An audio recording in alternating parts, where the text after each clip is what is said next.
Well, I'm very excited to have Jennifer Bertrand on the show today. Nice to see you, Jennifer. Nice to see you, and thanks for having me. Now, if you were a huge fan of HGTV's Design Stars, you probably remember Jennifer from season 3. I had a couple of friends on that show, Jennifer, but I don't know if they were your season or not. Do you remember a guy named Tim Mather? Oh, I think he's a different season, but I know who he is. Yeah. Okay, good. Well, anyway, I know you've been doing a ton since then. So catch us up. What have you been doing? And I guess let's start with this too. If you're an interior design professional, you're thinking, oh, if I got on a TV show, my career would be made. Tell us what that feels like and how that worked for you. Yeah, so I always think like winning Design Star is like a pageant that you can milk it forever and just use it on your resume. And it's like, hey, I'm one of those people who won the show. I think there's 8 of us, maybe 9 of us. David Bromstead, Tiffany Brooks, Emily Henderson. They're all amazing. And you're probably like, who are you, Jen? Where did you go? Which I'll tell you that story later. But and I do a show now on Lifetime with Montel Williams, and we do makeovers for injured veterans. So I'm getting into heaven. I'll see you at the bar. Like my whole concept is TV was awesome. We all know it's nothing like real design, that there's a whole contrasting world. But what I tell designers as they have clients who say, I love these shows, is what it is a foot in the door to talking points that you can use with clients. And then it also is a good, aesthetic guidance for what they're drawn to. When people ask me what shows I watch, I say I'm scarred. I've seen The Wizard Behind the Curtain, but I would do watch shows from the UK like Impossible Builds and stuff like that. Or I liked America's $1 Million Decorator. I appreciated that one. I think you summed this up all very, very nicely. I don't think getting on a TV show necessarily means your career is going to catapult. I think winning the season actually certainly helped. And I know I've had three of my own TV series on HGTV Canada, and what that did for me is just I had name recognizability for clients, and it allowed me to raise my fees. And but it doesn't teach you how to run the business, and it doesn't teach you how to survive in the crazy business that is interior design. You've sort of transitioned or morphed or transformed yourself into, as you said, your series with Montel, where you're helping families. What led you to tackle that as your next realm? How did you get there? It's funny because I always say it's like the Wizard of Oz at the end when she's like, and you were there and you were there. Like, I never would have chosen my journey. Like, why people listening to this would be like, who is that lady? I always say I look like the love child of Paula Deen and Jack Black. Like, once you get to know me, you're like, hey, she's not so annoying. And I actually would enjoy something with her. But when I won the show, I finished television. I was all skinny and hot. I had lost a lot of weight because on television, all you did was film every hour and eat very little. But I came home. I ended up getting pregnant. Ends up at 5 months. We were told our son had a tumor. Don't worry, my son is now a brat and 14 years old and alive. Sometimes I forget to say that. But I ended up going through a whole journey, which was crazy because it was a design client who did my sonogram who told me our son had issues. And she said after that, she will never do anyone she knows. And it was a design world Mm. reality colliding. But our journey ended up being we were told he had a tumor, worse than a tumor, trach, feeding tube, nurses 18 hours a day, lost our house, lost our cars, coded on us. He was over a million medical. So the reality of a medical catastrophe. And I'm married to an English Larry David. So we got through it with twisted humor. I learned how much your environment affects the way you feel and live. So it actually made me a better designer.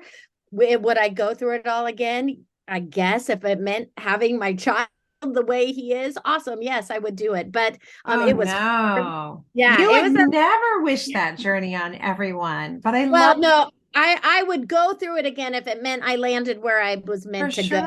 But sure. like it was the hardest thing ever, but we got through it because of friends, family, everyone. So now when I help veterans who are facing PTSD and hidden injuries and visible injuries and not having much, I just so appreciate what we do as designers because I really know we can help families heal and create beauty. I love the snobby high-end design, but I also just love the masses design that lets people feel home.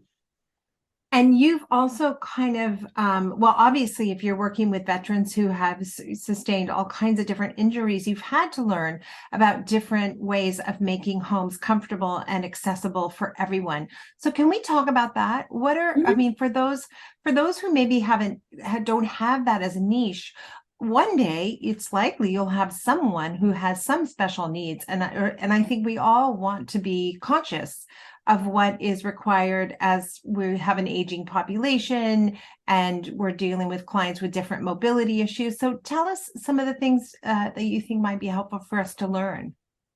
Well, it's funny because a lot of things are things that as designers we probably should implement anyway. And some of them are things that cost more because it's not as accessible to the masses yet. But things like zero entry doorways is something you're seeing more a part of. I got to speak at KBIS with Veronica from Modanis and some other amazing designers who really just talk about how to make it look beautiful but simplify the concept. Hidden things that you Can you, probably, I'm gonna yeah. slow you down. You can tell Jennifer's got that big television personality. You like have to like get in there with a wedge just because somebody might not even know what is zero. What did you even call Oh, it? yes, zero Zero entry. entry door. Does that mean no threshold? Yes. So when you're transitioning from exterior to interior or room to room, like we all do it when you go from a living room to a bedroom, you want no transition. So everything stays at the same level. When you start to go into showers, we always throw in a curb as designers because that's what builders do and it's the cost efficient thing. However, if you design a shower to have no entry and zero entry into it, it gives Curbless. yes, It's it gives them best. the chance that they can age into it. They could injure themselves and still work for it. I have a client who's like 33 right now, and she had some kind of neurological issue, and we're having to have a whole issue on handrails. And 33, that's really young. So, Yeah. but same for your front doors of inside to outside or garage to house, stuff like that. Okay, I I love. want you to keep going with other things, but I wanted to make sure we unpack that. And you said right off the top, some of these things are things we should implement anyway. And so I'm going to assume you mean like a grab bar in the shower. Like, why not put one in there? Well, and the hard part is, let's all face it, it was horrible to your eyeballs. It used to be. Kohler came out with a bunch of grab bars. I know Chrome does ones that you can powder coat to different tones. And slowly you're seeing more. If you don't want to do grab bars in showers, you just put the backing in the walls so it's there and it just makes you look brilliant. And what we Yeah. always talk about is, as designers, often we're having to be experts on everything. But if you start a new construction build and you say, hey, I've got a few experts that I'm just going to bring in and you could choose to use a la carte, then it really just makes you look good. And then it helps, you design for how they're going to age into the house. So, for example, low voltage, AVIs, designing hallway, kind of night light the hallways so that way it works if you have an older parent who lives with you, Alzheimer's and all of that. They have issues with needing night lights and they have daylighting issues. There's really a whole art to it. And if you're like, Jennifer, I love you, but I will not learn all of that. My head already hurts. There are physical therapists you can just bring in as a 1 to 2 hour consult when you start a build that can provide stuff. So, and I can give you the name of one we spoke with that you can use as a resource for your listeners if they'd like names of We people. would love that. I've had really good success hiring people one up for circumstances where I was out of my depth. And one case, it was a young boy who was had a disability that was going to get progressively worse over time. So I needed to make sure that we had wheelchair charging stations, and I didn't know any of that until I had this expert in. So it is really important to arm yourself with the right knowledge and think ahead. And I love that you mentioned the backing for the grab bars. You touched on lighting, but can you get into some more specifics about how lighting goes terribly wrong for people who are aging in place or any other kind of condition where lighting might be really important? Well, you think about it. I mean, one, we always improve task lighting and we always make sure you have ambient lighting. I have a client right now that sold a tech company. So they're spending a lot to make this a smart home and a lot of like supplemental lighting. But a lot of it is also just talking about how they live. So let's take something like circadian rhythms. So that is how your body adjusts to the light throughout the day. It can influence your mood. So I'm doing a project right now for a Chicago, and we're the room we're doing it for is for families for NICU units, and there are no windows. So we're doing these light panels in the ceiling that will give sunlight, and they work like the day, so it'll have the daylight change. And then we're doing transom kind of light panel windows in the bedroom, so it does the same thing. So it helps your mental mindset and your mood, just by the lighting design of it, which is such a beautiful concept. Lighting is so essential and so important. And I think it's one of those things you don't notice unless it's bad. You know what I mean? It's just kind of there and it's wonderful, but when it's missing or absent or poor, it can actually even be dangerous.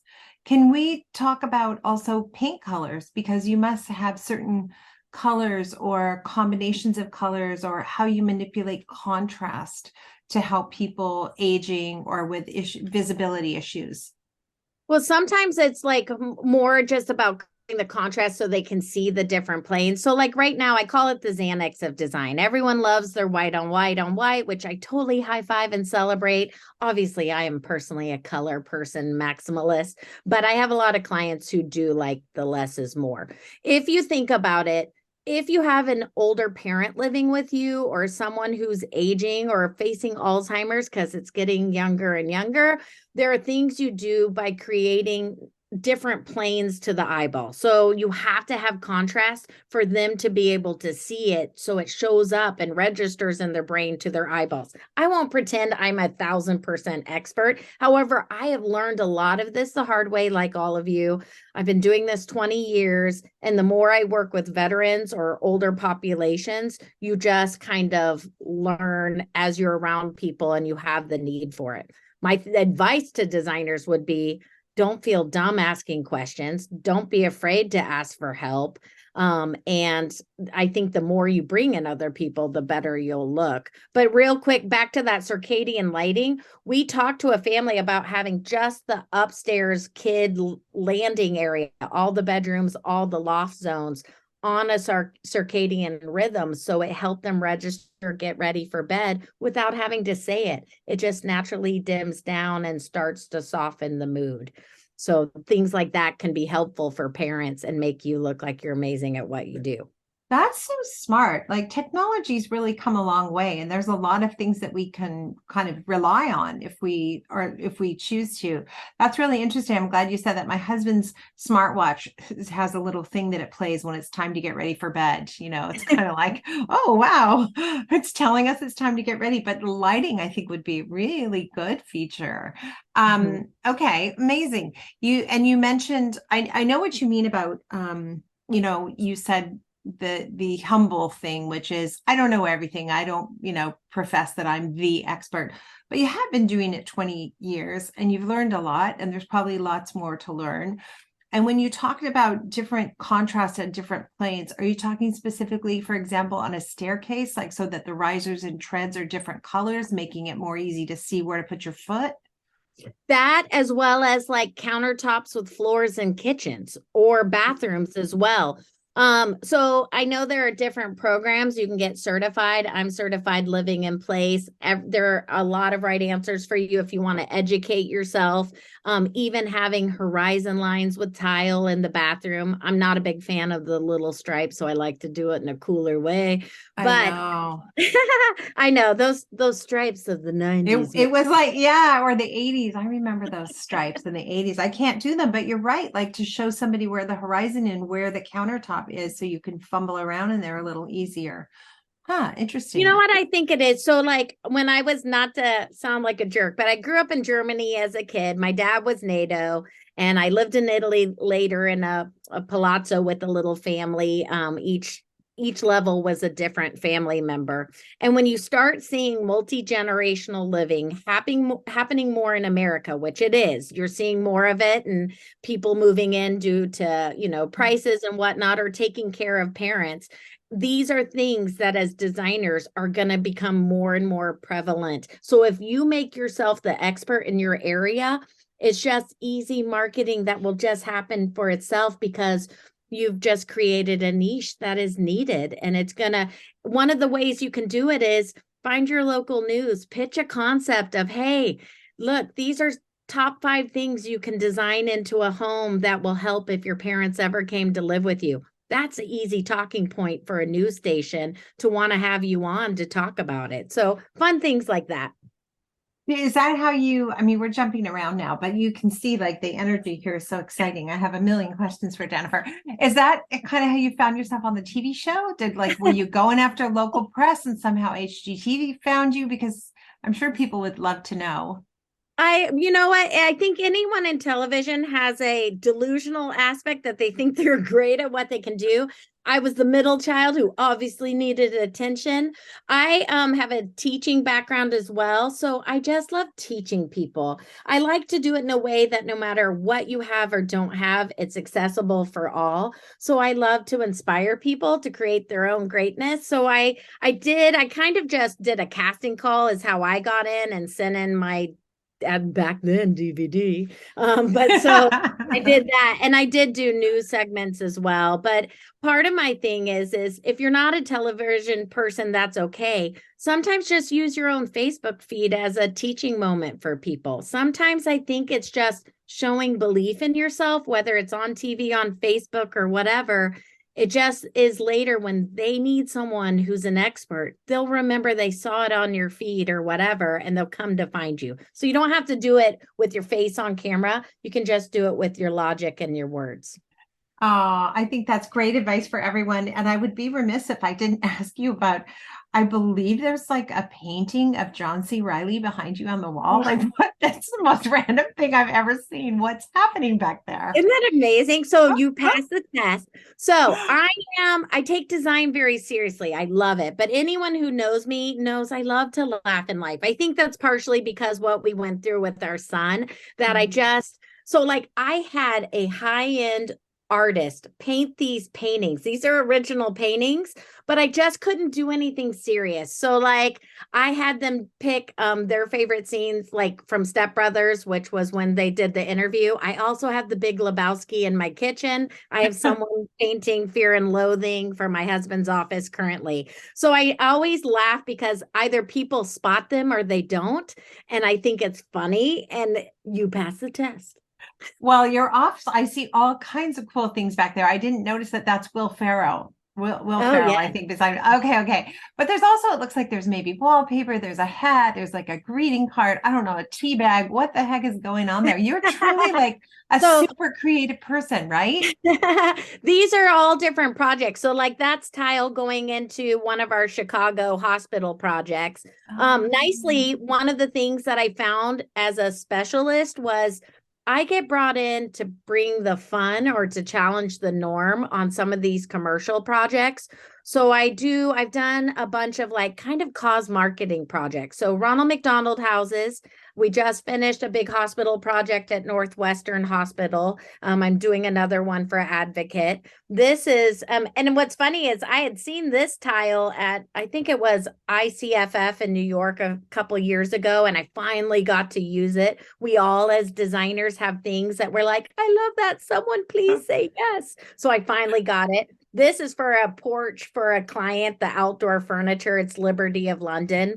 If they let me do my thing, is to use color as a neutral and just make it a hug to your soul and just feel happy without being crazy. That's what I do. So on these hospital projects, I get come in to bridge the world between Ronald McDonald House architects and push it outside the box. But you have this personal experience too, where you really know what a parent is going through. So I bet you're just fantastic at this, and you must give so much comfort and hope to the parents you meet. You're truly inspiring, like such a wonderful human being. That's amazing. We like to end every episode with design intervention, just a great piece of business advice you have for anyone listening, or a motto that you stand by.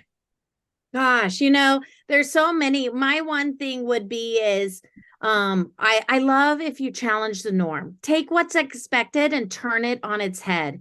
You go to do a dining room, everyone knows there's going to be a sideboard, two lamps, and a piece of art or a mirror. Don't do that. Like rebel, do the opposite.